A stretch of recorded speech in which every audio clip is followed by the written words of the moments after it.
बंदी छोड़ सतगुरु रामपाल जी परमेश्वर जी की जय हो।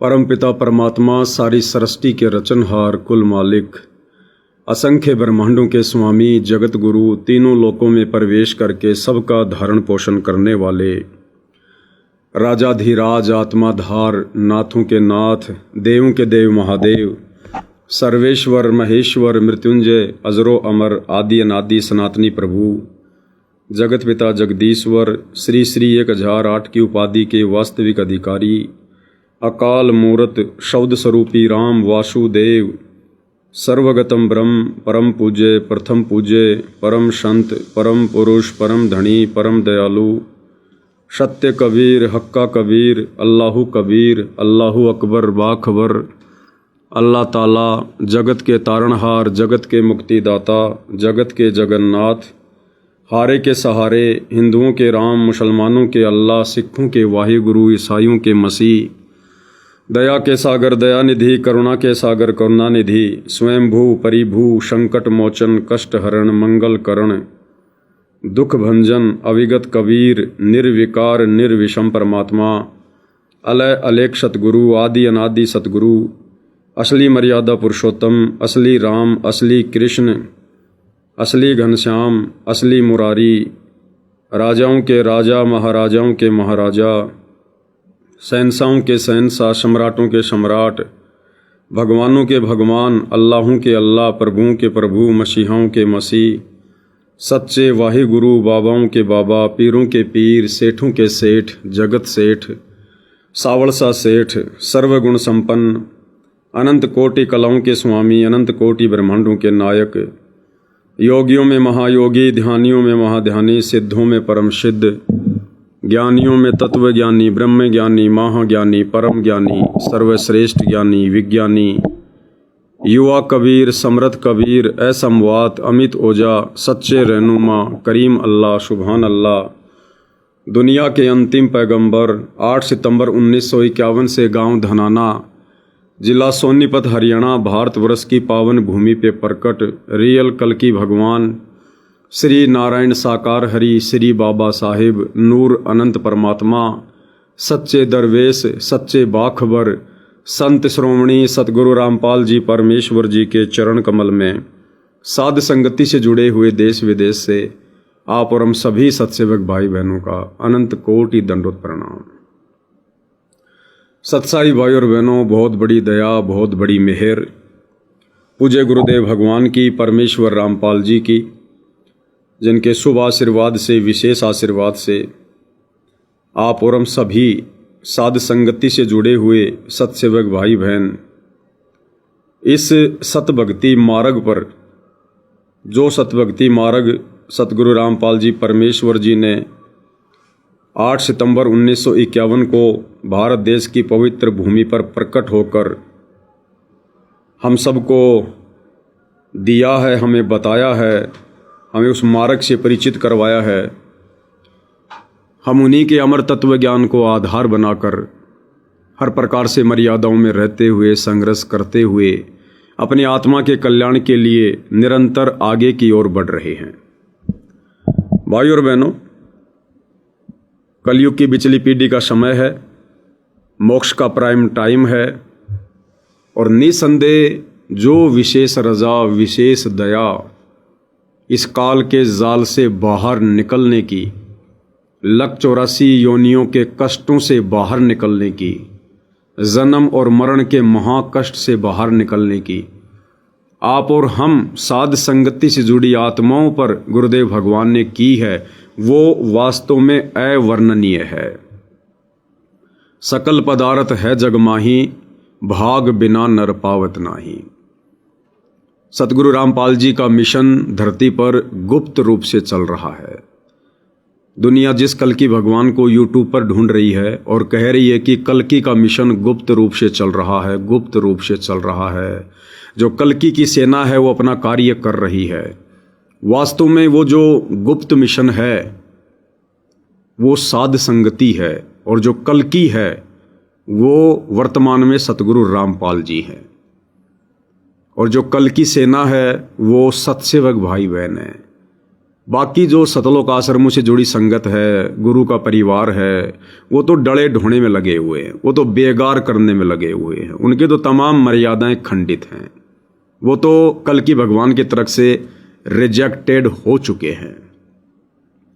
तो साध संगति से जुड़ी आत्माओं की अब आगे परीक्षा होगी। परीक्षा मतलब संघर्ष।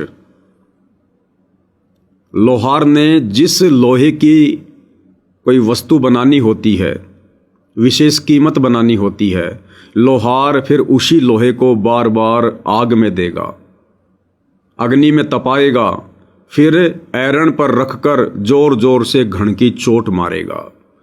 जलाऊं भी, तपाऊं भी, चिमटे से खाल उतारूं, फिर भी जो ले नाम हमारा उसको पार उतारूं।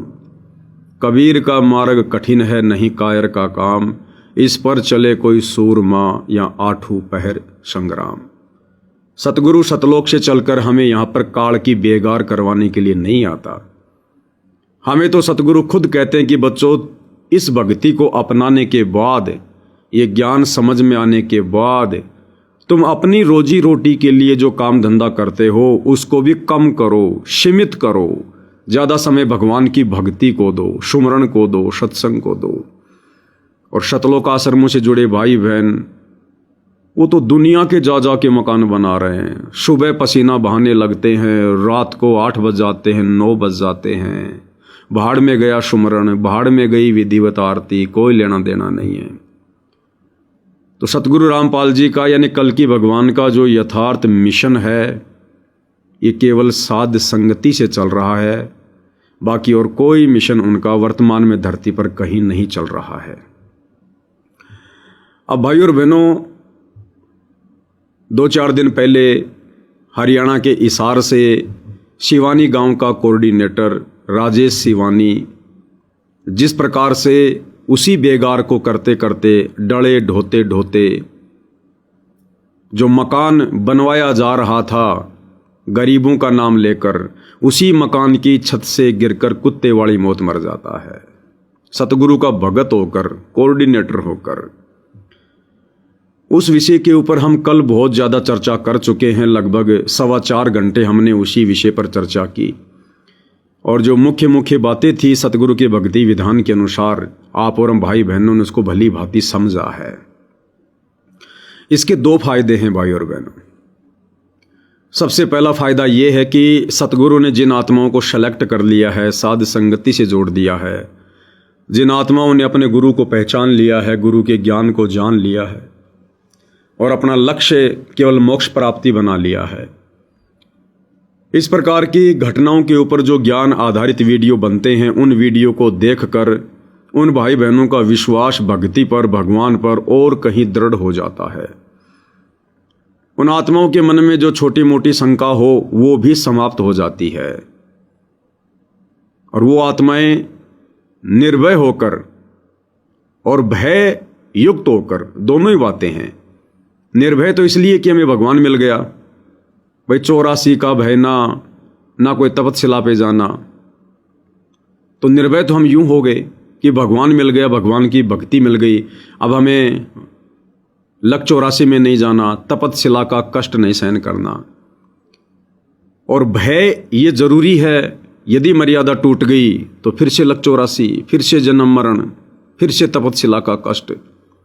तो ये भक्ति हमने निर्भय होकर भी करनी पड़ेगी और भय के साये में रहकर भी करनी पड़ेगी। तो साध संगत से जुड़े भाई बहनों के लिए तो सबसे बड़ा फायदा ये हो गया। सतलोक आश्रम से जुड़ी संगत के लिए फायदा ये है कि यदि कोई अच्छी आत्मा होगी, परमात्मा चाहने वाली, और यदि वास्तव में सतगुरु रामपाल जी से दीक्षा आत्म कल्याण के मकसद को ध्यान में रखकर ली होगी, तो इस प्रकार की वीडियो देखकर उन आश्रमों की कुसंगति को त्याग देगी और साध संगति से जुड़कर मर्यादाओं में रहकर भक्ति करना शुरू कर देगी। बाकी तो परमात्मा ने कह दिया भाई और बहनों की भव जल में बहु काग है, कोई कोई हंस हमार, कहे कबीरा धर्मदास से उनका खेवा उतारूं पार। ये संसार विगन की घाटी, कोई निकलेगा बिरला सूर। दास गरीब कहे नरलोई, भाई सतगुरु को पहचानेगा बिरला कोई। तो कोई बिरले भगत होंगे जो वर्तमान में सतगुरु की पहचान करके और सतगुरु के यथार्थ मिशन साध संगति से जुड़कर अंतिम श्वास तक दृढ़ विश्वास के साथ मर्यादाओं में रहकर भक्ति करते रहेंगे, उन्हीं का परमात्मा अंत में बेड़ा पार जो है करेगा। अब गुरुदेव भगवान ने दास की ड्यूटी वर्तमान में अपना विशेष आशीर्वाद देकर यही लगा रखी है कि कल को कोई भी भगत भाई ये ना कह दे कि भाई हमारी शंका का समाधान नहीं हुआ, या हमें इस बात का पता नहीं था, या मुझे कोई समझाने वाला नहीं था, गुरुजी तो जेल में चले गए थे, पीछे से हमें कोई बताने वाला नहीं था, हमारी बातों का जवाब कौन देता। तो जब भी कोई घटना घटित होती है परमात्मा जरूर दास को निमित्त बनाकर या अन्य भाई बहनों को निमित्त बनाकर वीडियो बनवाते हैं। तो जो राजेश सिवानी कोऑर्डिनेटर था सिवानी का, जिला हिसार हरियाणा का, जो घर की छत से गिरकर कुत्ते वाली मौत मरा है, उसके ऊपर कल 4.25 घंटे का वीडियो बना। वैसे तो समस्त शंकाओं का परमात्मा ने समाधान करवाया, लेकिन कुछ एक शंकाएं भाई बहनों की और निकल के आ रही हैं। अब उनको थोड़ी शर्म लगती है कि भाई हम तो शतलोक आश्रमों से जुड़े हैं, पवन दास है साध संगति से। अब मैं यदि शंका के हिसाब से कोई बात पूछूंगा तो बेइज्जती हो जाएगी। मेरे कोई परिचित होंगे, यदि उन्होंने मेरा कमेंट्स देख लिया तो कहेंगे तू पवन दास से शंका समाधान करवाता है। तो उसने इस प्रकार से कुछ सवाल वीडियो के कमेंट्स में भेजे हैं 5-6 कि पवन दास समझ जाएगा और मेरी शंकाओं का समाधान कर देगा। तो गुरुदेव भगवान के आशीर्वाद से 6 शंकाएं उस भाई ने अपनी भेजी हैं, एक सवाल के रूप में भेजी हैं। आप और हम भाई बहन इसी प्रकार से दृढ़ होते जाएंगे, क्योंकि आप और हमें परमात्मा ने इस कदर भक्ति मार्ग पर तैयार किया है कि हम खुद तो किसी प्रकार की शंका अपने मन में ला ही नहीं सकते सौपन में भी, और दूसरा यदि हमारे अंदर कोई शंका पैदा करने की कोशिश करेगा काल प्रेरणा से तो वो उल्टा मुंह की खाएगा। तो भाई और बहनों, सबसे पहले उस भाई ने जो मुझे कमेंट्स किया है उसमें उन्होंने कहा है राजेश सिवानी को लेकर कि गुरु का वचन और उसकी करनी पर भगत को पूर्ण विश्वास रहना चाहिए, कोई शंका नहीं होनी चाहिए। तो देखिए भगत जी, हम तो गुरु जी के ऊपर किसी प्रकार का कोई अविश्वास कर ही नहीं रहे। हम गुरु जी के वचन के ऊपर कोई अविश्वास नहीं कर रहे, ना हम गुरु जी की करनी के ऊपर कोई अविश्वास कर रहे हैं। गुरु हमें क्या वचन बताएगा वो उनके सत्संगों में है, गुरु हमें क्या करने के लिए कहेगा वो भी गुरु जी के सत्संगों में है, गुरु जी के प्रवचनों में है। तो ना हम गुरु जी के वचन पर शंका करते, ना हम गुरु जी की करनी पर शंका करते। अब भगत जी के कहने का मतलब है कि राजेश सिवानी कोऑर्डिनेटर जो मकान की छत से गिरकर अकाल मौत मरा है, तो साध संगति से जुड़े भाई बहनों को गुरु जी के वचन पर कोई शंका नहीं होनी चाहिए। अब इसमें गुरु जी का वचन कहां से आ गया? गुरु जी का वचन तो उस समय होता जब गुरु जी खुद कहते ये बात कि बच्चों, यदि कोई भगत मेरे से उपदेश लेने के बाद यदि किसी ऊंची जगह से गिरकर मर जाए, जैसे किसी पहाड़ से नीचे गिर के मर जाए, मकान की छत से नीचे गिर के मर जाए, तो बच्चों उस आत्मा का मोक्ष हो जाता है। ऐसी यदि किसी की दुर्गति से कुत्ते वाली मौत हो जाए संगत में, तो बच्चों ये मेरा वचन है कि भगत ने शंका नहीं करनी चाहिए। यदि ऐसा कोई सत्संग हो गुरु जी का, ऐसा किसी पुस्तक में गुरुदेव ने लिखा हो, यदि ये गुरु जी का वचन हो, और उसके बाद यदि मैंने सवाल खड़ा किया है, तो फिर मैं परमात्मा का दोषी हूं कि भाई गुरुजी ने तो इस पुस्तक में लिख रखा है, गुरुजी ने तो इस सत्संग में कह रखा है कि यदि भगत कुत्ते वाली मौत मर जाए, छत से गिर के मर जाए, जहर खा के मर जाए, फांसी लगा के मर जाए, एक्सीडेंट में मर जाए, तो वो सीधा सतलोक चला जाता है। यदि गुरुजी ने ऐसे वचन फरमा रखे हों और उसके बाद यदि मैं गुरुजी के वचनों के विरुद्ध बात करूं, तो फिर मैं दोषी हूं, तो फिर मैं गुरुजी का वचन तोड़ रहा हूं। लेकिन मेरी जानकारी में गुरुजी ने तो कभी अपने किसी भी सत्संग में, किसी भी पुस्तक में कभी भी ऐसा नहीं कहा है कि भगत की इस प्रकार से दुर्गति से मौत होगी। तो भाई, आप जो आरोप लगा रहे हो कि साध संगति से जुड़े भगत गुरुजी के वचन पर अविश्वास कर रहे हैं, तो हम गुरुजी के वचन पर अविश्वास नहीं कर रहे, बल्कि गुरुजी ने क्या वचन कहा, हम तो वो वचन संगत को याद दिला रहे हैं कि भाई गुरुजी ने तो कह रखा है कि मेरे भगत की एक्सीडेंट में मौत नहीं हो सकती। एक्सीडेंट का मतलब ये नहीं होता कि दो गाड़ी आपस में भिड़ती हैं, कोई मरता है, उसी को एक्सीडेंट कहते हैं। एक्सीडेंट एक अंग्रेजी का शब्द है, हिंदी में कहते हैं दुर्घटना, यानी अकाल मौत। एक्सीडेंट का मतलब अकाल मौत, दुर्घटना। तो गुरुजी ने तो अपने सत्संगों में ये वचन कहा है कि मेरे भगत की कभी भी अकाल मृत्यु नहीं हो सकती, एक्सीडेंट में मृत्यु नहीं हो सकती, यदि मेरा भगत मर्यादा में है तो भाई हम आपको गुरुजी का वचन याद दिला देते हैं, सुन लो। और आप मृत्यु भी होगी, ये नहीं कि नहीं होगी, लेकिन अकाल नहीं होगी। कबीर साहब की सम्माने के बाद अकाल मृत्यु नहीं होगी, एक्सीडेंट में नहीं मर सकते, चाहे आपका प्रारब्ध भी मरने का हो। किसका? जो पूर्ण रूप से मालिक पर समर्पण है और मर्यादा में रहता है। जब लग हंसा हमारी आना, काल लगे ना तेरा बाणा। परमात्मा धमकाते हैं इस काल को कि जब तक जीव मेरे आन कान में रहेगा, मेरी मर्यादा में रहेगा, नियम में रहेगा, काल तेरी चाल नहीं चलेगी, तेरा कोई तीर उस पर नहीं लग सकता। जैसे अकाल मार देता, दुर्घटना में मृत्यु करा देता, कि हार्ट अटैक कर देता या किसी और कारण से। अब बताइए प्रश्नकर्ता भाई साहब, हम तो गुरुजी के वचन पर शंका नहीं कर रहे, बल्कि आप गुरुजी के वचन पर शंका कर रहे हो। आप लोग गुरुजी के वचन को सत्संग ध्यान से ना सुन पाने के कारण शंका कर रहे हो। गुरुदेव कह रहे जो भगत मर्यादा में है और जो पूर्णतया समर्पित है, उस भगत का यदि मरने का समय भी आ गया किसी दुर्घटना में, एक्सीडेंट में, तो परमात्मा उस भगत को मरने नहीं देगा। जब तक हंसा हमरी आना, काल लगे ना तेरा बाणा। इसका मतलब राजेश सिवानी के साथ में ये दुर्घटना होनी थी, उसके प्रारब्ध में लिखी हुई थी, उसके भाग्य में लिखी हुई थी। सतगुरु ने उसको नहीं बचाया, इसका मतलब वो मर्यादा में नहीं था, वो पूर्णतया गुरु पर समर्पित नहीं था। तो भाई हम साध संगति से जुड़े भाई बहन, आप लोगों को जो सत्संग नहीं सुनते, आश्रम वालों की कुसंगति में पड़े हुए हैं, गुरु के ज्ञान को खूंटी पे टांग दिया है, हम आप लोगों को गुरु जी का वचन याद दिला रहे हैं। तो आपका यह कहना उचित नहीं है कि आप लोग गुरु जी के वचन पर शंका कर रहे हो। दूसरा, आपने अपने इसी सवाल में कहा है कि गुरु का वचन और उसकी करनी पर भगत को पूर्ण विश्वास करना चाहिए, कोई शंका नहीं होनी चाहिए। तो वचन का तो आपको क्लियर कर दिया ज्ञान आधार से। फिर आप कह रहे हैं कि गुरु जी की करनी के ऊपर भी भगत को कोई शंका नहीं होनी चाहिए। बिल्कुल नहीं होनी चाहिए। जो अपने गुरु की करनी पर शंका करे वो तो महामूर्ख है, 184 योनियों का अधिकारी है, वो तो मंद बुद्धि प्राणी है, भक्ति के लायक ही नहीं है।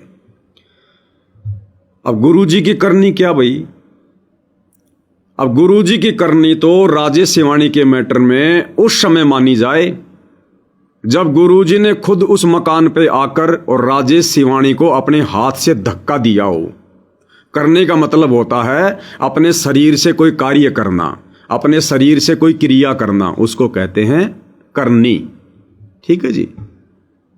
तो मैं पवन दास उस समय सतगुरु का महादोषी होता यदि सतगुरु खुद उस मकान पर आकर राजेश सिवानी को उस घर की छत से धक्का मार के नीचे गिराते और राजेश सिवानी की नीचे किसी नुकीली वस्तु द्वारा मृत्यु हो जाती, या उसका सर किसी ईंट पे या पत्थर पे लगने से मृत्यु हो जाती, और उसके बाद यदि मैं कोई शंका करता कि गुरुजी ने ऐसा क्यों कर दिया, गुरुजी ने ऐसा नहीं करना चाहिए था, गुरुजी ने भगत को इस प्रकार से अपनी ये करनी करके धक्का मार के नहीं मारना चाहिए था, तब तो भाई देखो मैं गुरु का दोषी होता। लेकिन गुरु का तो वहां कोई लेना देना ही नहीं था। गुरुदेव भगवान तो हिसार जेल में बैठे हैं भाई। गुरु ने थोड़ी कोई करनी की, गुरु ने थोड़ी मारा है राजेश सिवानी को। तो भाई इसमें गुरु की करनी, गुरु का वचन कहां से आ गया बीच में? आपने पहला सवाल बिल्कुल निराधार किया है, निराधार। कुछ दिन साथ संगति की वीडियो देखो, तुम्हें सवाल भी करने आ जाएंगे, तुम्हें प्रश्न भी करने आ जाएंगे। तो ये आपके दोनों सवालों के जवाब। ना हमने गुरु जी के वचन को तोड़ा, क्योंकि गुरु जी के वचन में कहीं नहीं है कि जो भगत घर की छत से गिरकर कुत्ते वाली अकाल मौत मरेगा वो शतलोक जाएगा। दूसरा, गुरु जी की करने का इस मैटर से कोई लेना देना नहीं है, क्योंकि गुरुदेव तो हिसार जेल में बैठे हैं। गुरु की करनी उस समय होती जब गुरु खुद उस घर की छत पर आकर राजेश सिवानी को अपने हाथ से धक्का मारता। उसके बाद यदि हम शंका करते तो फिर हम गुरु जी के दोषी होते। लेकिन वो तो अपने कर्मों के कारण मरा है, मर्यादा तोड़ने के कारण मरा है। गुरु के प्रति उसकी श्रद्धा भाव लगन नहीं थी, वो हल्के में ले रहा था गुरु को, भक्ति को। बात बात पर मर्यादा तोड़ रखी थी, लाल बाल किया करता था, शर्म आया करती थी उसको, सफेद बाल लोगों को दिख ना जाए। तो वो अपनी खुद की नादानी के कारण मरा है, कमजोरी के कारण मरा है, मर्यादा तोड़ के मरा है। नंबर 2, फिर भगत जी ने कहा है कि याद रहे धर्मदास को जिंदा समाधि कबीर साहिब ने दी थी। फिर राजेश सिवानी की इस मौत के ऊपर शंका क्यों? बताइए भाई। भगत जी कह रहे हैं कि राजेश सिवानी का कोऑर्डिनेटर जो उस मकान की छत से गिरकर कुत्ते वाली अकाल मौत मरा है, कह रहा है साथ संगति वालों ने शंका नहीं करनी चाहिए। याद करो, धर्मदास जी को भी तो कबीर साहब ने जिंदा समाधि दी थी, जिंदा समाधि। बताओ फिर, अगर राजेश सिवानी घर की छत से नीचे कूद के मर गया तो उसमें क्या गलत हो गया? अरे गलत ही गलत हो गया, गलत ही गलत हो गया। बताइए भगत जी, धर्मदास जी को जिंदा समाधि किसने दी थी? खुद धर्मदास के गुरु ने दी थी। धर्मदास के गुरु ने दी थी ना, कबीर भगवान ने दी ना, खुद जगन्नाथ में ले जाकर। और उस जिंदा समाधि को देने से कौन सा धर्मदास जी का मोक्ष हो गया? तुम लोग कहते हैं ना शतलोक गया, शतलोक गया, और उदाहरण दे रहे हो धर्मदास जी का कि धर्मदास जी को कबीर साहब ने जिंदा समाधि दी थी, इसलिए हमने परमात्मा की किसी भी क्रिया पर अविश्वास नहीं करना चाहिए। हां, यदि राजेश सिवानी को उस घर की छत पे आकर खुद गुरुजी ने धक्का मारा होता, उसकी मौत हुई होती, तो फिर हम कोई शंका नहीं करते किसी भी प्रकार की, क्योंकि आपके उदाहरण के अनुसार धर्मदास जी को तो खुद उसके गुरुजी ने अपने हाथों से खड्डा खोद के उसके बाद धर्मदास जी को जिंदा समाधि दी थी। वो क्रिया उसके गुरु ने की थी खुद। राजेश सिवानी तो अपने कर्मों के कारण मरा है, मर्यादा टूटने के कारण मरा है। गुरुदेव ने आकर थोड़ी उसको छत से धक्का मार के मारा है। तो कहां आप धर्मदास जी की समाधि से और राजेश सिवानी की मौत को जोड़ रहे हो भाई? और आप कह रहे हो कि उसका मोक्ष हो गया। जो कोऑर्डिनेटर कुत्ते वाली मौत मर रहा है, जिसमें गुरु का कोई लेना देना भी नहीं है, कह रहे हो शतलोक गया, उदाहरण दे रहे हो धर्मदास जी का। तो धर्मदास जी को तो खुद उसके गुरु ने आके समाधि दी थी, और उसके बावजूद भी धर्मदास जी का मोक्ष नहीं हुआ। उसके बावजूद भी, दोबारा सुन लो ध्यान से, धर्मदास जी को खुद उसके गुरु ने अपने हाथों से जिंदा समाधि दी, खड्डा खोद के। उसके बाद भी धर्मदास जी का पूर्ण मोक्ष नहीं, दोबारा से जन्म लेना पड़ेगा। और राजेश सिवानी, जिसको गुरुजी ने आके छत से धक्का नहीं मारा, गुरुजी तो जेल में बैठे हैं, वो अपनी मर्यादा टूटने के कारण मरा है। अब बताओ उसके बाद उसका शतलोक गमन कैसे हो जाएगा जब धर्मदास का नहीं हुआ? तो राजेश सिवानी का जो कुत्ते वाली मौत मरा है, जिससे गुरु का कोई लेना देना नहीं, फिर वो कैसे सतलोक चला जाएगा?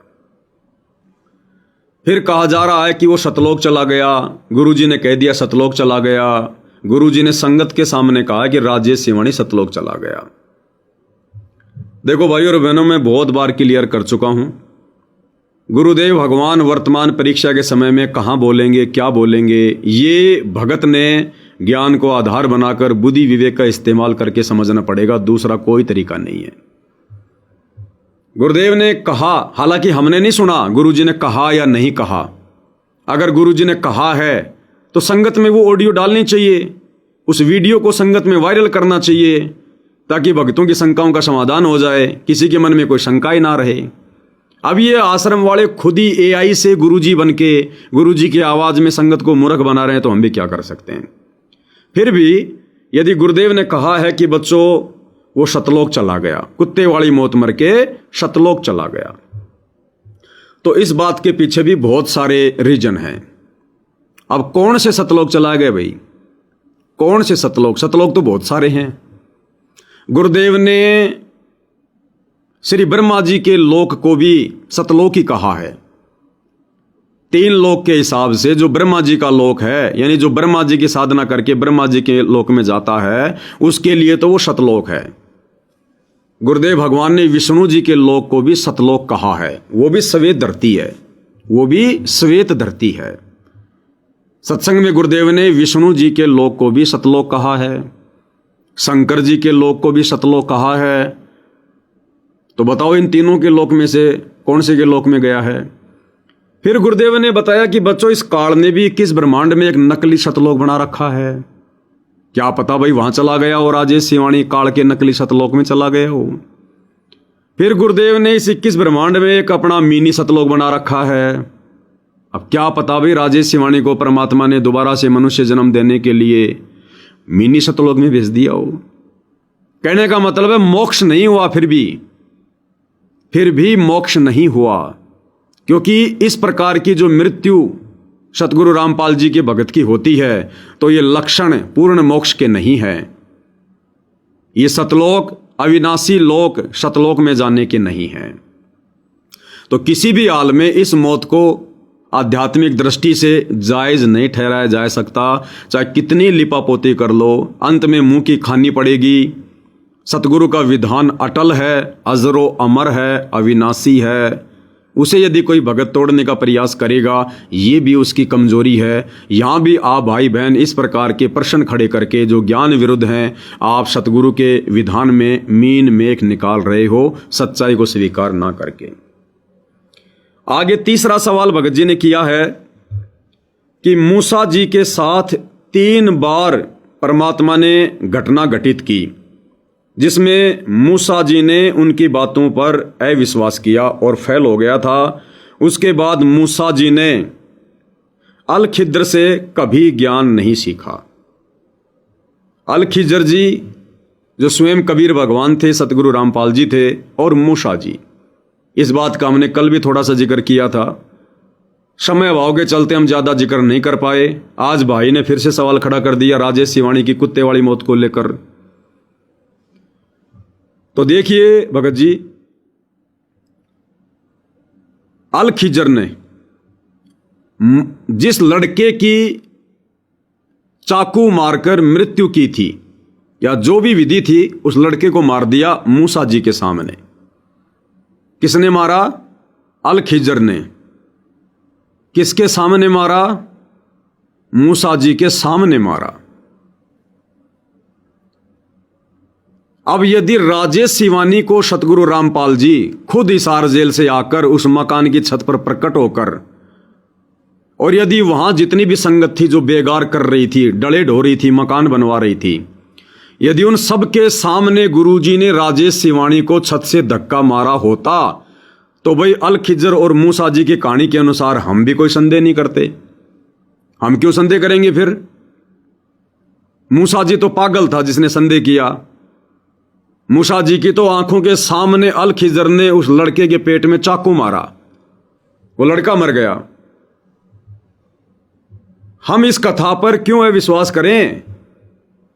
लेकिन राजेश सिवानी को कब गुरुजी ने उस मकान की छत पे आके पेट में चाकू मारा?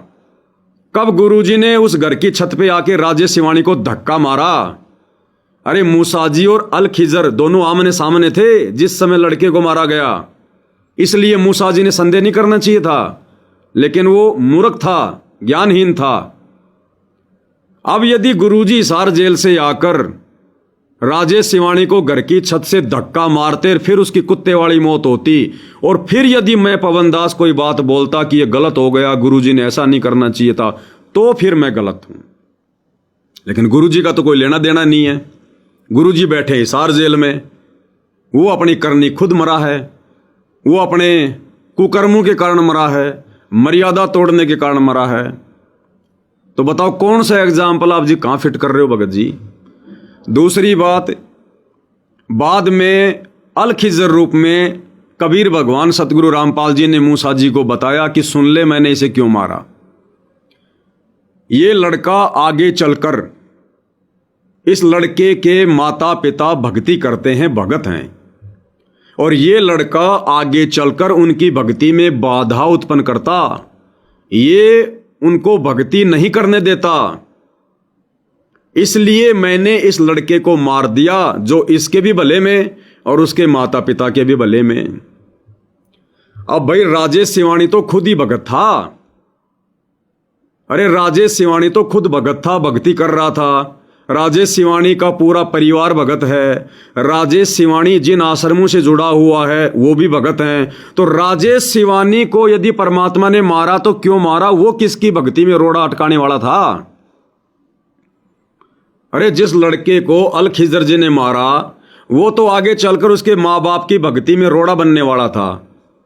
अब राजेश सिवानी आगे चलकर किसकी भक्ति में रोड़ा बनने वाला था, जो परमात्मा ने उसको मारना उचित समझा? बताइए।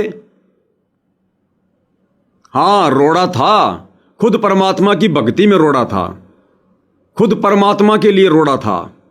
इसलिए परमात्मा ने जब उसका मरने का समय आया तो परमात्मा ने नहीं बचाया, टिकट काट दी, ले जा भाई काल इसको उठा के, ये मेरे काम का नहीं है, ये आगे चलकर मेरे मिशन में और गंदगी फैलाएगा, ना जाने कितनी आत्माओं को ये मर्यादाओं से दूर करेगा, भगवान से दूर करेगा। ले जा ले जा ले जा। भगत जी सवाल करो, सोच समझ के करो, ये सत्संगति है। यहां जो भी कुछ बोला जाता है सतगुरु के ज्ञान आधार से बोला जाता है। इस प्रकार की वो बकने से, कमेंट्स करने से तुम जीत नहीं जाओगे। ये मार्ग हार या जीत का नहीं है। फिर भी आपके हर एक सवाल का जवाब देंगे मालिक के ज्ञान आधार से, ताकि इस प्रकार की उवाबाई युक्त सवाल यदि कोई और करे तो साध संगति से जुड़े भाई बहन वीडियो देखकर उनका समाधान कर सकें। तो यहां भी भगत जी फेल हो गए। चौथा भगत जी ने सवाल किया है कि अर्जुन सर्जुन भी उनकी करनी पे शंका किए, वो भी फेल, दूसरा गुरु करके पार किया उन दोनों भक्तों को। अर्जुन सर्जुन भी उनकी करनी पे शंका किए। ये भाई कह रहा कि अर्जुन सर्जुन ने भी कबीर भगवान की करनी पे शंका की, इसलिए परमात्मा ने उनको दूसरा जन्म दिया। तो साध संगति वालों तुम सुधर जाओ, पवन दास तू सुधर जा। तो गुरुजी की करनी पर, यानी जो गुरुजी ने राजेश सिवानी को जो कुत्ते वाली मौत मारी है ना, उस पे शंका मत कर। अर्जुन सर्जुन ने भी 650 साल पहले गुरुजी की करनी पे शंका की थी, इसलिए उसका दोबारा से जन्म हुआ, दोबारा जन्म लेना पड़ा। अब भाई मैं आपसे ये सवाल करूंगा कि अर्जुन सर्जुन ने गुरु की करनी पे शंका की ना? अर्जुन सर्जुन ने तो देखा भी नहीं था, वो तो बाहर थे, उसने कौन सी करनी पे शंका की? अरे अर्जुन सर्जुन तो जिस समय परमात्मा वो करनी कर रहे थे, हाथी पे बैठ के दारू पीने की एक्टिंग कर रहे थे, अपनी बेटी के ऊपर हाथ रखा हुआ था, उस समय उस करनी को देखने के लिए अर्जुन सर्जुन तो वहां पर थे ही नहीं। वो तो 1 महीने के बाद आए थे, वो तो कहीं बाहर चले गए थे काम धंधे के सिलसिले में। तो कम से कम सत्संग तो सुन लिया अगर मेरे भाई। जिन्होंने करनी की वो सब डूब गए, और हमने तो गुरुजी की कोई करनी पे शंका की नहीं। अरे हम सत्सेवकों ने गुरुजी की कौन सी उस करनी पे शंका कर दी मेरे भाई? जरा एक तो बताओ। अब तुम बता भी नहीं रहे, उल्टा हमें को तुम ब्लेम कर रहे हो। उसके बाद जब अर्जुन सर्जुन उस जगह पर गए जिस जगह पर कबीर भगवान यानी उनका गुरु अपनी बेटी के घर पर बैठा हुआ था, उस वैश्या के घर पे बैठा हुआ था, और वो बेटी अपने बाप के चरणों की सेवा कर रही थी। परमात्मा आराम से उसके पैरों पर अपने पैर रखकर बैठे हुए थे। तो अर्जुन सर्जुन ने जाके शंका की और अपने गुरुजी को सलाह दी कि गुरुजी आपने यहां नहीं बैठना चाहिए, ये तो नीच का घर है ये, जिस कारण से वो फेल हो गए। अब हम साध संगत वालों ने गुरुजी की कौन सी उस करने पे शंका कर दी भाई, बताइए। तुम सवाल ही बेहुदे कर रहे हो। तुम सत्संग तो सुनते नहीं तो तुम्हें सवाल भी नहीं करने आते। हम तो आप लोगों को समझाते हैं उल्टा कि गुरु की क्या करनी है, गुरु की क्या रहनी है, भगत ने क्या करना चाहिए क्या नहीं करना चाहिए। तो अर्जुन सर्जुन ने तो गुरु को जाकर सलाह दी थी। हम सत्सेवकों ने अपने गुरुजी को कब सलाह दी, कौन से मैटर में सलाह दी? सलाह देने वाले भी तुम आश्रम वाले। 2010 में राष्ट्रीय समाज सेवा समिति बनी, उसके संविधान में साफ साफ पॉइंट नंबर 12 में आश्रम वालों ने, गुरुजी के परिवार ने लिखा हुआ है कि हम संत रामपाल जी से किसी भी कार्य में कोई दिशा निर्देश नहीं लेंगे। संत रामपाल जी का काम केवल इतना ही है, शास्त्रों का अध्ययन करे, आने वाले श्रद्धालुओं को सत्संग सुनाए, उनको उपदेश दे, बाकी सभी क्रियाओं से संत रामपाल जी को फ्री रखा जाता है। तो सलाह तो ये आश्रम वाले दे रहे हैं। बरवाला कांड के समय जानबूझ के उस अविनाशी भगवान को, जिनकी 5 तत्व की गात भी नहीं है, देह भी नहीं है, शरीर भी नहीं है, उस भगवान को सलाह दे दी कि आप बीमारी का नाटक करो, हम डॉक्टरों की टीम लेके आ रहे हैं, आप बेड पे लेट जाना, बाकी हम संभाल लेंगे। तो सलाह तो ये आश्रम वाले देते हैं अपने गुरु को। हमने कब सलाह दी गुरु जी को, कौन से पॉइंट पे दी? ये राजेश कोऑर्डिनेटर जो कुत्ते वाली मौत मरा है, बताओ इस मैटर में हमने कब सलाह दी गुरु जी को? तो भाई सवाल तो कम से कम ढंग के कर लो ताकि कोई ढंग का सा जवाब दे सकें। आगे सवाल नंबर 5 है, 64 लाख भक्तों ने भी अविश्वास किया जिनको अब मौका मिला है, लेकिन काल प्रेरित कुछ दुष्ट आत्मा गुरु की करनी पर संदेह करके सब नरक जाने की तैयारी कर रहे हैं। जब गुरु जी ने बोल दिया कि वो भगत सतलोक गया तो समझो गया। अब 64 लाख भक्तों ने अविश्वास किया, गुरु की करनी के ऊपर किया कि भाई परमात्मा तो दारू पीने लग गया, सरेआम हाथी पर बैठकर वैश्या के गले में हाथ डाल के घूम रहा है, तो सारे फेल हो गए। तो बताओ भाई, मैंने तो ऐसी कोई किसी प्रकार की घटना को लेकर गुरु जी पर संदेह नहीं किया। बरवाला कांड हुआ, मैंने तो कोई संदेह नहीं किया मेरे गुरुदेव भगवान के ऊपर किसी भी प्रकार का। गुरुदेव भगवान ने मेरे ऊपर मुकदमा किया, परमेश्वर ने अपने विधान को तोड़ दिया। अपने विधान को भक्तों की परीक्षा लेने के लिए वैसे नहीं तोड़ता परमात्मा, संगत की परीक्षा लेने के लिए भगवान अपने विधान को तोड़ देता है। मेरे गुरु ने मेरे ऊपर इतना विश्वास किया, जैसे राजा हरिश्चंद्र की परीक्षा हुई और सारे देवी देवता मिलकर विष्णु जी के पास गए और कहा कि हम आपके भगत हरिश्चंद्र की परीक्षा लेंगे। विष्णु जी ने कहा कि तुम कितनी कोशिश कर लो उसको फेल नहीं कर पाओगे, उसका विश्वास नहीं तोड़ पाओगे, उसको भक्ति से डगमग नहीं कर पाओगे। बोला जी हम तो परीक्षा लेंगे। बोला भैया मुंह की खानी पड़ेगी, कर लो तुम्हारी इच्छा पूरी। और क्या कुछ नहीं हुआ हरिश्चंद्र जी के साथ, उस परिवार के साथ। और अंत में हरिश्चंद्र सफल हुआ क्योंकि भगवान ने उस पर विश्वास किया था, उसने भी भगवान के विश्वास को नहीं तोड़ा। तो यहां सेम टू सेम वही कहानी हो रही है। सतगुरु रामपाल जी ने मुझ नीच के ऊपर विश्वास किया, एक बाप ने अपने बेटे पे विश्वास किया कि मेरा बेटा कभी भी मेरे चरणों से दूर नहीं होगा, मेरे विश्वास को नहीं तोड़ेगा। और सतगुरु ने अपने विधान को तोड़कर मेरी परीक्षा ली। एक तो होता अपने विधान के अंदर रह के परीक्षा लेना, जैसे आम संगत की परमात्मा ने बरवाला कांड के बाद में अपने विधान में रह के सबकी ली परीक्षा, यानी सिलेबस के अंदर से ही परमात्मा ने सबको सवाल दिए, फिर भी जवाब नहीं दे पाए। और परमात्मा ने सलेबस से बाहर मेरी परीक्षा ली, अपने विधान को तोड़ दिया भगवान ने। परमात्मा किसी पे मुकदमा नहीं करता। राम किसी को मारे नहीं, मारे तो हत्यारे राम, अपने आप ही मर जाएंगे कर कर खोटे काम। अरे सतगुरु तो हमें इस गंदे लोक में आकर और हमारे ऊपर जो ये काल के मुकदमे लगे हुए हैं, इन मुकदमों को हटवाकर हमारा वकील बनकर, भाई कर ले गुरु वकील मुकदमा भारा है, शतलोक लेकर जाता है। सतगुरु शतलोक से चलकर हम दुखी आत्माओं को मुकदमा करके और अधिक दुखी करने के लिए नहीं आता, वो तो मुकदमों से छुड़वाकर सतलोक ले जाने आता है। और सतगुरु रामपाल जी का इतिहास रहा है, सन 1994 से लेकर परमात्मा ने आज तक मुझ पवन दास के अलावा किसी के ऊपर कोई मुकदमा नहीं किया, कोई FIR नहीं करवाई। जबकि उनके साथ तो करोथा कांड के समय लोगों ने कैसी कैसी बदतमीजियां की, आश्रम तक छीन लिया, उनको जेल तक भिजवा दिया। बरवाला कांड में देख लो गुरुजी के साथ में कैसी कैसी बदतमीजियां हुई। आज 11 साल से गुरुजी जेल में बैठे हैं, गुरुजी ने किसी के ऊपर कोई मुकदमा नहीं करवाया। और इस कुत्ते के ऊपर, अपने बेटे के ऊपर, अपने आत्मा के ऊपर, अपने विधान को तोड़कर सलेबस से बाहर परमात्मा ने परीक्षा ली, इन शतलोक आश्रम वालों की इच्छा पूरी करने के लिए, काल की इच्छा पूरी करने के लिए कि ले भाई, देख ले भाई तोड़ के, अगर तेरे से टूटता है तो तोड़ के देख ले भाई, मेरा भगत है, मुंह की खानी पड़ेगी। और वो मेरी परीक्षा थी। गुरु के द्वारा मुझ पर मुकदमा करना ये भक्ति के विरुद्ध कार्य है, सतगुरु के विधान के विरुद्ध कार्य है। लेकिन परीक्षा सतगुरु कुछ भी करके ले सकता है।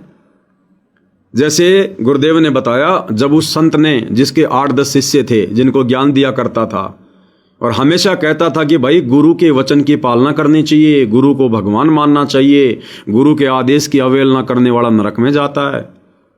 और जब उसने अपने भक्तों की परीक्षा ली तो अपने विधान को तोड़ा और क्या कहा कि बच्चों मेरा आदेश है, अपने पैर का जूता निकाल कर मेरे सिर में मारो। अपना विधान तोड़ दिया भगवान ने। अरे विधान तो कहता कि गुरु को सिर पर रखना चाहिए, गुरु को राखिए शीश पर, चलिए आज्ञा माही, कहे कबीर उस भगत को 3 लोक भय नाही। और वहां गुरु ने भक्तों की परीक्षा लेने के लिए विधान तोड़ दिया, सलेबस से बाहर सवाल किया कि भाई मेरे सर में जूते मारो, मेरा आदेश है। ऐसे ही गुरुदेव भगवान ने मुझ नीच की परीक्षा लेने के लिए और अपने परिवार के कहने पर मेरे ऊपर 420 का हिसार में मुकदमा करवाया। और उसमें भी काल को मुंह की खानी पड़ी। अंत में काल को नीची गर्दन करनी पड़ी। काल के दूतों को भी, यानी सतलोक आश्रम वालों को, गुरुदेव के कलयुगी बेटा बेटी भाई बंधु रिश्तेदारों को भी, जिन लोगों ने मेरे ऊपर मुकदमे करवाए, जिन लोगों ने मेरे खिलाफ उसमें गवाही दे रखी है, 18 लोगों ने, सबको मुंह की खानी पड़ेगी, नीची गर्दन करनी पड़ेगी। तो बताओ भाई, मैंने कौन सी शंका कर दी गुरुदेव भगवान के ऊपर? मैंने तो कोई शंका व्यक्त की ही नहीं। मैंने तो गुरु की करनी के ऊपर, जो करनी गुरु ने अपना विधान तोड़ के किया, अध्यात्म के विरुद्ध किया, मेरे ऊपर मुकदमा किया, मैंने तो उस करनी को लेकर भी कोई शंका नहीं पैदा की। मैंने तो सहर्ष स्वीकार किया, सहर्ष, क्योंकि ये मेरी परीक्षा है। मेरे ऊपर गुरु ने मुकदमा किया। अब राजेश सिवानी को कौन सा गुरुजी ने जाके धक्का दिया? बताइए। मेरे ऊपर तो गुरु ने खुद हिसार जेल से वहां पर SI गया, गुरु ने खुद रिपोर्ट लिखवाई, गुरु ने अंगूठा लगाया, साइन किए, लेटर लिखा और खुद गुरुजी ने बरवाड़ा थाने में मेरे खिलाफ मुकदमा किया।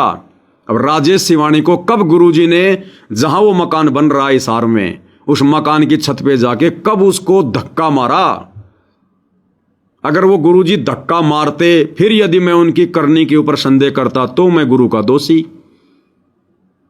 तो भैया मैंने तो उस समय संदेह व्यक्त नहीं किया जब गुरु ने खुद मेरे ऊपर मुकदमा किया। उस करनी के ऊपर ही मैंने कोई संदेह नहीं किया। तो संदेह की तो यहां कोई बात ही नहीं है किसी भी प्रकार की। संदेह तो आप लोग कर रहे हो, बात कर रहे हो 64 लाख की कि 64 लाख ने संदेह किया। अब संदेह तुम लोग कर रहे हो। गुरुजी ने कह रखा कि मेरे भगत की एक्सीडेंट में मौत नहीं होगी, अकाल मौत नहीं होगी, और राजेश सिवानी की अकाल मौत हुई है छत से गिरकर। तुम लोग इस बात को स्वीकार नहीं कर रहे, तो तुम तो गुरुजी की उस करनी के ऊपर, जो गुरुजी ने सत्संग में कहा है, जो कथनी है, जो सत्संग में गुरुजी ने कहा है, तुम तो उसके विरुद्ध बात कर रहे हो। तुम तो गुरुजी की बात को मान ही नहीं रहे। गुरुजी कह रहे मेरे भगत की एक्सीडेंट में मौत नहीं हो सकती, जो मर्यादित है, समर्पित है। तुम कह रहे हो कि नहीं नहीं नहीं नहीं, गुरुजी की दया है। तो तुम तो गुरुजी के खिलाफ बोल रहे हो। संदेह तो तुम कर रहे हो, शंका तो तुम कर रहे हो, विरोध तो आप लोग कर रहे हो गुरुजी के ज्ञान का। दोष दे रहे हो पवन दास को। ये नहीं चलता भाई। आगे भाई लिख रहा है कि तामर ध्वज और मोर ध्वज भी आरे से चीरने को तैयार हो गए केवल मोक्ष के लिए। ये भाई कहना चाहता कि वो राजेश सिवानी जो कुत्ते वाली मौत मरा है छत से गिर के, कह रहा है वो तो मोक्ष के लिए मरा है, उसका मोक्ष हो गया। और उदाहरण क्या दे रहा भाई? तामर ध्वज मोर ध्वज का, कि तामर ध्वज और मोर ध्वज भी आरे से सिर कटवाने के लिए तैयार हो गए मोक्ष के लिए। बिल्कुल सही बात है। परमात्मा कहते हैं महिमा कीजिए संत की, तन मन धन सब दे, और सिर मांगे टाड़ा नहीं, भाई मोर ध्वज लख ले। लेकिन भाई बात देख वही आ रही है बार बार, बात वही आ रही है बार बार। अरे तामर ध्वज का, मोर ध्वज का सिर काटने के लिए खुद संत उसके घर पे गया था, और खुद संत ने कहा था कि आज जो इस शेर का भोजन बनेगा वो सीधा स्वर्ग जाएगा, स्वर्ग। अब बताओ भाई, राजेश सिवानी को उस घर की छत पे आकर गुरुजी ने कब कहा उन सभी भक्तों को कि आज जो इस घर की छत से कूदकर मरेगा कुत्ते वाली मौत, उसको शतलोक मिलेगा? कब कहा गुरुजी ने? अरे बात तो आमने सामने की हो रही है ना, परमात्मा के विधान की हो रही है ना। तामर ध्वज को तो खुद परमात्मा ने श्री कृष्ण जी का रूप बना के अर्जुन को साथ में लेके खुद आमने सामने कहा था कि आज जो शेर का भोजन बनेगा वो सीधा स्वर्ग जाएगा, और तामर ध्वज का सिर काट दिया। अब बताओ आज कब कहा गुरुजी ने उस मकान वाली जगह पे आकर कि आज जो भगत इस राजेश सिवानी को छत से धक्का मार के कुत्ते वाली मौत मारेगा उसको सीधा सतलोक मिलेगा? कब कहा गुरुजी ने? नहीं कहा ना। तो भैया फिर जो विधान के खिलाफ कार्य हो रहा है उस पर तो उंगली उठाई जाएगी ना। दूसरा, तामर ध्वज को, मोर ध्वज को तो संत ने पहले कह दिया था मारने से पहले कि स्वर्ग भेजूंगा, स्वर्ग। जो आज शेर का आहार बनेगा, आरे से अपना सिर कटवाएगा, उसको स्वर्ग भेजूंगा। अब राजेश सिवानी को गुरुजी ने उसके मरने से पहले कब कहा कि आज राजेश सिवानी यदि मर जाएगा छत से गिर के कुत्ते वाली मौत, मैं इसको सीधा सतलोक भेजूंगा? भगत जी, उआबाई से बात नहीं चलती। ये ज्ञान मार्ग है। तुम्हारे अंदर इतनी कॉमन सेंस भी नहीं है क्या जो तुमने सवाल भेजे हैं?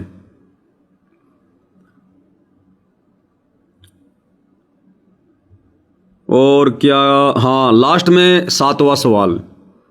सेव ने अपनी गर्दन कटवाई इसी सतलोक के लिए। याद रखें, सतलोक में मरने के बाद ही जाया जा सकता है, भक्ति कमाई के साथ और मर्यादा के साथ। अब बताओ, अरे सेव ने अपनी गर्दन कटवाई। सेव ने तो अपने बाप को बोलकर अपनी गर्दन कटवाई गुरुजी की इज्जत के लिए कि पिताजी, यदि आज गुरुजी भूखे पेट यहां से चले गए, ये नगर डूब जाएगा, नगर। और मेरे को लाला जी ने पकड़ लिया, लाला जी मेरे को पहचान गया, ये गुरुजी को भी जानता है। और यदि कल राजा के सामने पेश कर दिया गया तो गुरुजी की क्या इज्जत रह जाएगी? हमारे लिए तो डूब के मरने की बात हो गई। तो अपने गुरुजी की इज्जत बचाने के लिए और सेव ने अपने बाप को बोलकर अपनी गर्दन कटवाई थी। अब बताओ भाई, तुम्हारे गुरुजी के ऊपर कौन सी ऐसी आपत्ति आ रही है तुम्हारी गुरुजी की इज्जत कहां नीलाम होने जा रही है? कौन तुम्हारे गुरुजी को बदनाम करने जा रहा है? जो राजेश सिवानी ने, सिवानी के कोऑर्डिनेटर ने वहां बेगार कर रही संगत को ये कहकर कि भक्तों मेरे को घर की छत से धक्का मार दो, मेरी गर्दन उड़ा दो, नहीं तो आज गुरुजी की इज्जत नीलाम हो जाएगी। अरे कोई संबंध है क्या इन घटनाओं का? सेव संबंध का एग्जाम्पल दे रहा है, राजेश सिवानी की घटना को सत्य साबित करने का कुप्रयास कर रहा है। तो सेव ने तो अपने बाप को बोल के अपनी गर्दन कटवाई थी और अपने गुरुजी की इज्जत के लिए कटवाई थी। अब राजेश सिवानी ने गुरुजी की कौन सी इज्जत के लिए बताओ? कहां बेइज्जत हो रहे थे गुरुजी? जो राजेश सिवानी कुत्ते वाली मौत मरेगा तो गुरुजी की इज्जत रहेगी। उल्टा वो नालायक अपने कुकर्मों के चलते मर्यादा तोड़ के कुत्ते वाली मौत मर के गुरुजी को बदनाम और करवा गया, गुरुजी की उल्टी बेइज्जती और करवा गया। अरे सम्मन ने तो गुरुजी की इज्जत बचाई, इसलिए बेटे की गर्दन काटी, और ये राजेश सिवानी तो अकाल मौत मर के सतगुरु का भगत होकर मर्यादा तोड़ के गुरु की बेइज्जती और करवा गया। जो सुनेगा वो ये कहेगा, ये कहते थे बाबा रामपाल भगवान है, भगवान है, भगवान के भक्तों की ऐसे कुत्ते वाली मौत होती है क्या? और भैया शेऊ मर्यादा में था, गुरुजी के प्रति समर्पित था, इसलिए परमात्मा ने गर्दन वापस जोड़ दी। अब तेरा राजेश सिवानी यदि मर्यादा में होता, समर्पित होता, तो गुरुजी इसको भी वापस जिंदा कर देते। क्यों नहीं किया इसको वापस जिंदा? अरे शेऊ को तो वापस जिंदा कर दिया था, राजेश सिवानी को क्यों नहीं किया? अकाल मौत मरा कुत्ते वाली।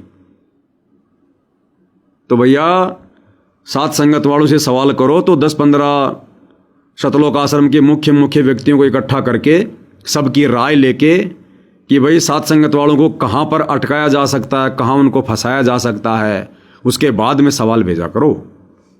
ठीक है? तो ये भाई और बहनों, इस भाई की कुछ शंकाओं का समाधान था। फिर कल विकास सिंह पुरिया जी कह रहे थे, और हल्का सा जिक्र इस भाई ने भी किया है, कि वो तो पूरा का पूरा परिवार गुरुजी के प्रति समर्पित है, पूरा का पूरा परिवार मर्यादा में था। राजेश सिवानी तो खुद गुरुजी से प्रार्थना करता था कि गुरुजी मेरी तो फसल पक गई। विकास सिंह पुरिया भी कह रहा था कि राजेश भाई बिल्कुल समर्पित था, तैयार था सतलोक जाने के लिए, और उसकी जो पत्नी है वो भी मर्यादा में रह के भक्ति कर रही है। क्या खाक मर्यादा में रह के भक्ति कर रही है उसकी पत्नी? तुझे गुरु के विधान का नहीं पता क्या? अरे विकास सिंह पुरिया, इतनी झूठ भी मत बोल मेरे भाई कि कर्म तेरे भी बिगड़ जाएं। कह रहा उसकी पत्नी भी मर्यादा में थी, गुरुजी के प्रति समर्पित थी, पूरा परिवार समर्पित था, ज्ञान आधार था। अगर राजेश सिवानी कोऑर्डिनेटर की पत्नी जो नाम उपदेशी है, अगर वो भी मर्यादा में होती, यदि वो पतिव्रता होती अपने गुरु के प्रति, तो भी गुरुजी राजेश सिवानी की मृत्यु नहीं होने देते, तो भी मृत्यु नहीं होने देते। अगर उसकी पत्नी भी पतिव्रता होती, पतिव्रता का मतलब अगर मर्यादा में रहकर सतगुरु को परमात्मा मान के भक्ति कर रही होती, तो नहीं मरने देता परमात्मा। गुरुदेव भगवान ने अपने वचनों में क्या फरमाया कि बच्चों, जिस दिन ये पांचों यज्ञ पूरा विश्व अपने अपने घरों पर करना शुरू कर देगा। 5 यज्ञ कौन सी? एक यज्ञ है धर्म की, दूजी यज्ञ है ध्यान, तीजी यज्ञ है हवन की, चौथी यज्ञ प्रणाम, और 5वीं यज्ञ भंडारा धर्म।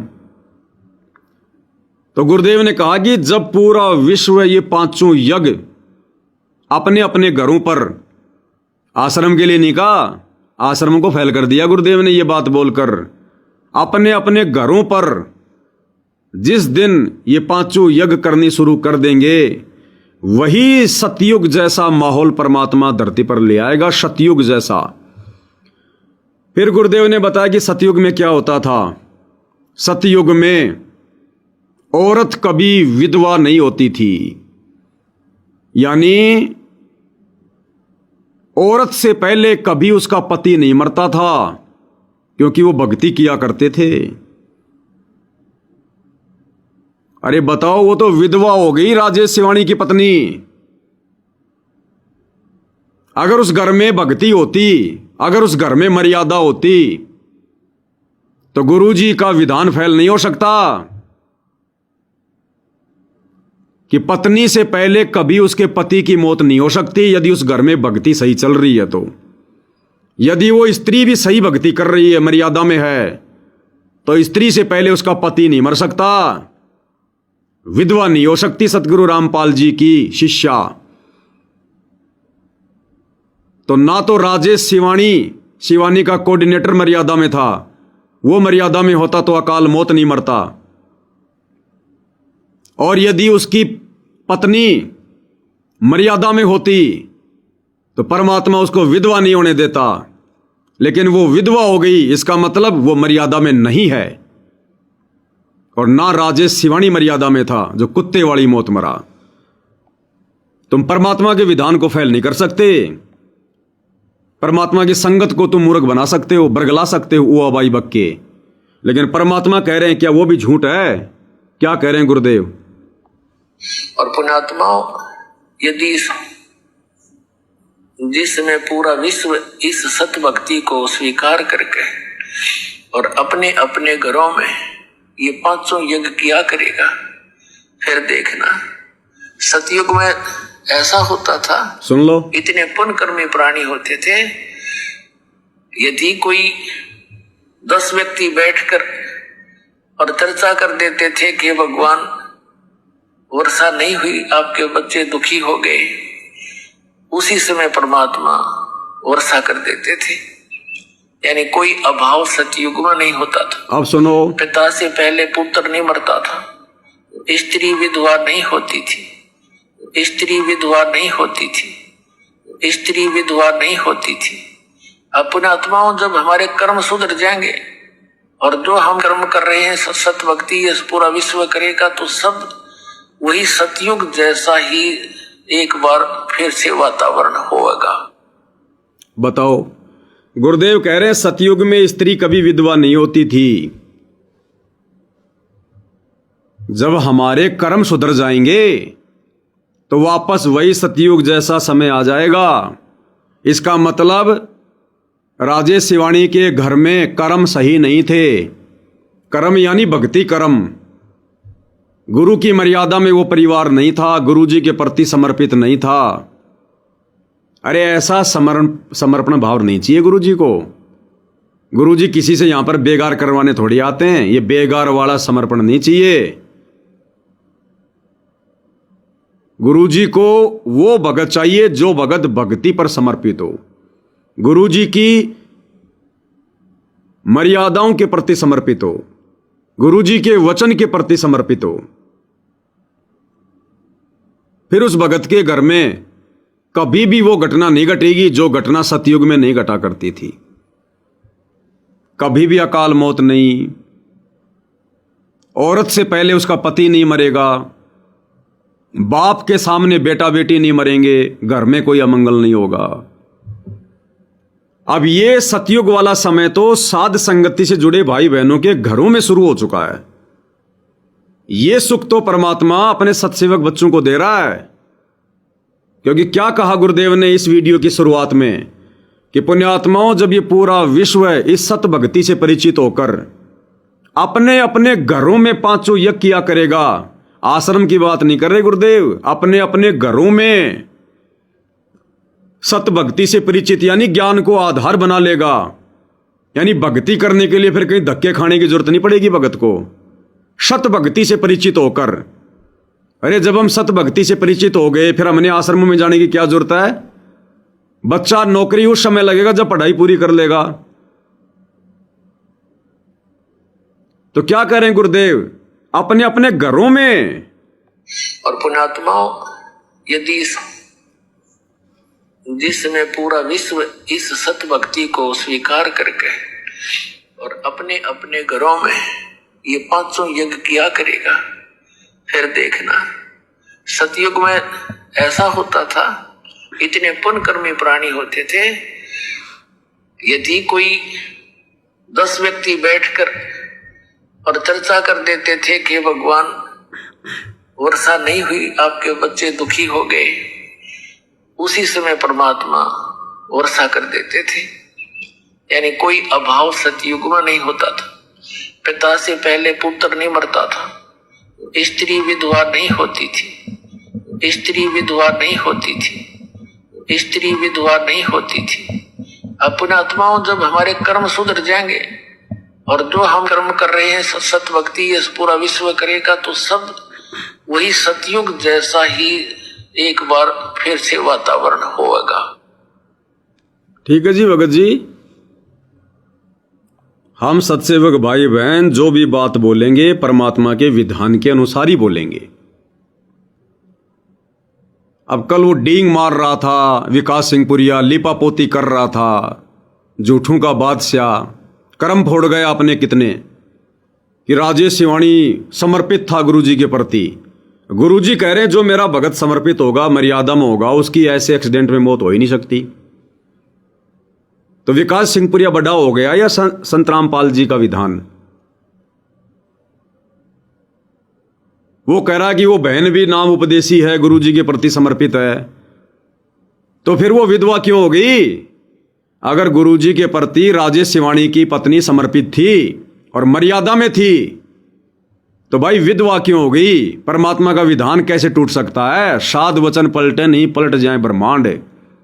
तो सिंहपुरिया के अनुसार तो फिर गुरुजी फेल हो गए, गुरुजी का विधान फेल हो गया। फिर तो ना गुरुजी फेल ना गुरुजी का विधान फेल। तुम लोग जन्मजात ही फैलो, जन्मजात। तुम लोग भक्ति के अधिकारी नहीं हो, डले ढोरे हो डले। गुरुजी की करनी पे शंका नहीं करनी चाहिए। हम सत्सेवकों को शिक्षा दे रहे हैं, गुरुजी के वचन पे शंका नहीं करनी चाहिए। चाहे कोई कुत्ते की मौत मरे, चाहे कोई आराम से बैठा बैठा मरे, हमें शिक्षा दे रहे हैं। जैसे इन्होंने तो आज तक गुरुजी के वचन पर कोई संदेह किया ही नहीं हो।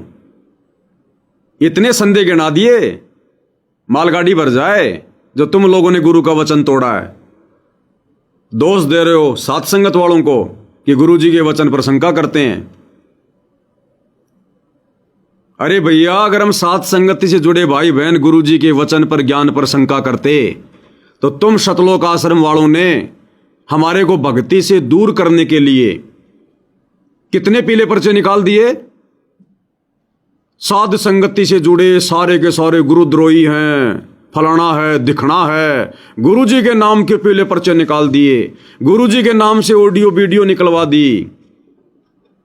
अगर हमने शंका करनी होती तो कब के भक्ति छोड़ के अपने घर पे बैठ जाते। लेकिन हमने कभी अपने गुरुजी के वचन पर शंका नहीं की कि गुरुजी ने हमारे को गुरुद्रोही कह दिया, गंदी नाली का कीड़ा कह दिया, फलाना कह दिया। हमारा बाप है, जो मर्जी कह दिया नहीं कह दिया। हमने भक्ति उनके विधान के अनुसार करनी है। जो सत्संगों में गुरुदेव ने कह दिया, जो बता दिया, उस अनुसार भक्ति करनी है और कर रहे हैं, और उसी से बेड़ा पार होगा।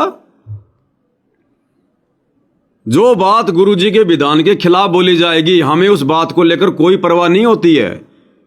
वो चाहे गुरुजी के मुख कमल से बोली जाए, चाहे गुरुजी के नाम की आड़ में पीले पर्चे में लिख के बोली जाए, हमारी सेहत पे कोई फर्क नहीं पड़ता 1% भी। अब मैं बिल्कुल स्वस्थ हूं, ठीक ठाक हूं मालिक के आशीर्वाद से, और आश्रम वाले पीला पर्चा निकाल के कह दें कि आज हिसार जेल से गुरुजी का आदेश आया है, पवन दास को तो जो है बहुत भयंकर बुखार है 104 डिग्री, और मैं बिल्कुल स्वस्थ हूं, तो मुझे क्या परवाह पड़ेगी उस पीले पर्चे की? मैं क्यों टेंशन लूंगा? जब मैं स्वस्थ हूं और उधर से क्या बोला जा रहा है, मुझे कोई लेना देना नहीं है। तो जब हम सत्सेवक भाई बहन गुरुजी के वचन में रहकर, मर्यादा में रहकर, उनके सत्संग रूपी विधान के अनुसार अपनी भक्ति कर रहे हैं, तो भाई गुरुजी चाहे हिसार जेल से इस परीक्षा के समय में हमें गुरुद्रोही कहें, चाहे गुरुमुखी कहें, चाहे गुंडा कहें, चाहे बुंडा कहें, चाहे सतवादी राजा हरिश्चंद्र कहें, कुछ भी कहें, हमें कोई फर्क नहीं पड़ता, कोई फर्क नहीं पड़ता हमें। ये ज्ञान मार्ग है, भेड़ चाल का मार्ग नहीं है, देखा देखी उआबाई का मार्ग नहीं है। और गुरुदेव ने तो क्लियर कर रखा है विशेष संदेशों में कि सार नाम ले लिया तो कोई परमानेंट टिकट हो गई। सार नाम लेकर गलती करेगा तो कुत्ते वाली मौत मरेगा, कुत्ते वाली मौत। तो सार नाम ही तो ले रखा था भाई ने, राजेश सिवानी ने। गुरुजी ने तो पहले कह रखी है सारी बातें भैया। अब मैं देखता हूँ जैसे ये बकवाद करी है 11/7 को, ये सार नाम प्राप्त न करी है, ये बकवास उसने की है। अब वो कुत्ते वाली मौत नहीं मरेगा तो और क्या करेंगे ये बताओ। सार नाम ले लिया, कोई परमानेंट टिकट होगी तब उसका कुछ भी ना होगा, बकवाद वैसे करता रहो।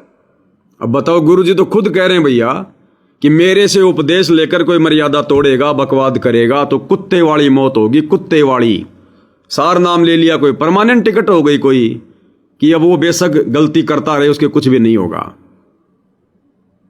तो ये तो गलती है तुम लोगों की। तुम लोगों ने वो नकली सार नाम ले लिया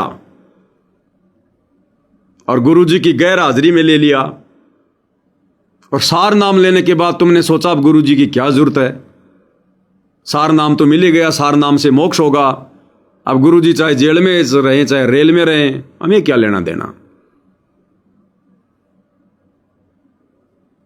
तो गुरुजी कह रहे हैं भैया कुत्ते वाली मौत मरेगा, और इस कुत्ते वाली मौत मरने के लिए अकेले मर्यादा राजेश सिवानी ने नहीं तोड़ रखी, बड़े बड़ों ने तोड़ रखी है, सब ने तोड़ रखी है, पूरे गुरु के परिवार ने तोड़ रखी है, और संगत की तुड़वा रखी है। अब गुरुजी का विधान फैल नहीं हो सकता, ध्यान रख लेना भक्तों। तुम्हारा समय, तुम्हारा दुर्गति का समय शुरू हो चुका है।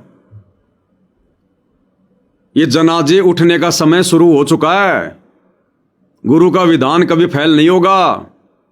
ये विशेष संदेश अंतिम संदेश थे गुरु के, अंतिम संदेश की हो सकता है विशेष संदेशों को सुनकर समझ जाएं, लेकिन तुम्हारे तो कान पर जू भी नहीं रहेंगी। तो भाई अब कुत्ते वाली मौत मरने का समय, वो काउंट डाउन शुरू हो चुका है। अब ये जनाजे उठने का समय शुरू हो चुका है। इन सतलोक आश्रम वालों ने एक पुस्तक बनाई थी ना, भोगेगा अपना किया रे। उसमें लिखा था कि करोथा कांड के समय जिन जिन लोगों ने सतलोक आश्रम करोथा के ऊपर आक्रमण करने में जो जो भूमिका निभाई, उनके साथ में कैसी दुर्गति हुई। बागपुर गांव में लाश पे लाशें उठ रही हैं, करोथा गांव में लाश पर लाशें उठ रही हैं, डिग्गल गांव में चिताई शांत नहीं हो रही, ठंडी नहीं हो रही। आज कोई मर गया तो कल दूसरा मर गया, परसों तीसरा मर गया। अब यदि आप लोगों ने समय रहते, और समय ज्यादा नहीं है, जो कुक्रम भक्ति विरुद्ध क्रम 2014 बरवाला कांड से लेकर वर्तमान समय तक जो तुम कर रहे हो, चाहे गुरुजी के बेटा बेटा भाई बंधु रिश्तेदार हो, चाहे पोता पोती दोहिता दोहिती हो, चाहे गुरु के रिश्तेदार हो, चाहे कोऑर्डिनेटर हो, चाहे आश्रम संचालक हो, या इन लोगों की कुसंगति में पड़ी हुई संगत हो, भाई यदि समय रहते अपने तमाम कुकर्मों की जो गलतियां तुमने कर दी हैं, गुरु की मर्यादाओं को रौंद दिया, धज्जियां उड़ा दी हैं, यदि नाक रगड़ रगड़ के माफी नहीं मांगी, और संगत ने यदि इन आश्रमों में जाना नहीं छोड़ा, नामदान सेंटरों पर जाना नहीं छोड़ा, ज्योति पाठ दान का पैसा इन कुपात्रों को देना नहीं छोड़ा, और गुरु के परिवार ने, इन आश्रम वालों ने, कोऑर्डिनेटरों ने इन आश्रमों को ताला लगा के, इनको बंद करके, और यदि साध संगति से जुड़कर घर बैठकर भक्ति करनी शुरू नहीं की, तो जो नजारा करोथा कांड के बाद बागपुर गांव वालों का, डिग्गल वालों का, करोथा वालों का देखने को मिला था, जनाजे पे जनाजा, वो भाई आने वाले समय में संत रामपाल जी के परिवार में समझ लो, उनकी संगत में समझ लो, जो संगत आश्रमों से जुड़ी हुई है, बखूबी देखने को मिलेगा। ये परमात्मा के वचन है कि सार नाम लेकर अगर गलती करेगा, कोई भी नाम समझ लो, सार नाम की जरूरी नहीं है, सतगुरु से उपदेश लेने के बाद, वो चाहे प्रथम हो चाहे सतनाम हो, जो मर्यादा तोड़ेगा, जो बकवाद करेगा, वो कुत्ते वाली मौत नहीं मरेगा तो और क्या होगा। नाम ले लिया, कोई परमानेंट टिकट होगी कि गलती बेशक करते रहो, कुछ भी नहीं होगा। अब मैं देखता हूँ जैसे ये बकवाद करी है 11/7 को, ये सार नाम प्राप्त न करी है, ये बकवास उसने की है। अब वो कुत्ते वाली मौत नहीं मरेगा तो और क्या करेंगे ये बताओ। सार नाम ले लिया, कोई परमानेंट टिकट होगी तब उसका कुछ भी ना होगा, बकवाद वैसे करता रहो। तो भाई और बहनों विचार कर लेना, बाद में मौका मिलेगा नहीं, बाद में मौका नहीं मिलेगा। ये मौका तुम्हारे पास केवल उस समय तक है जब तक ये विशेष संदेशों के ऊपर पूरे वीडियो नहीं बन जाते हैं। ये साध संगतियां भी उसी समय तक चलेंगी लास्ट, जब तक ये विशेष संदेशों के ऊपर वीडियो नहीं बन जाते हैं। उसके बाद ये लाइव आना भी बंद हो जाएगा, साध संगति भी ऑनलाइन बंद हो जाएगी, परिस्थितियां तेजी से बिगड़ेंगी, भक्तों का मिलना जुलना भी बंद हो जाएगा, सलाह मशवरा भी बंद हो जाएगा। तो ऐसे ऐसे तो कुत्ते वाली मौत गुरुजी कह रहे हैं कई मर चुके हैं। ये 2 साल पहले की ऑडियो है गुरुदेव की, विशेष संदेश की। कोई मर गया था कोई बकवाद करके, तो गुरुदेव कह रहे हैं वो सारनामी था, जो बकवाद करी है ना वो सारनामी ने करी है। अब बताओ, अब वो कुत्ते वाली मौत नहीं मरेगा तो और क्या होगा। तो राजेश सिवानी से पहले तो सतलोक आश्रम से जुड़े कई भगत कुत्ते वाली मौत मर चुके हैं। तो भाई ये तेजी से आंकड़ा बढ़ेगा, अब देख लेना भक्तों तुम्हारी आगे क्या मर्जी है। तो भाई और बहनों बीच में एक भाई की थोड़ी शंका आ गई थी, इसके ऊपर थोड़ी चर्चा करनी जरूरी थी।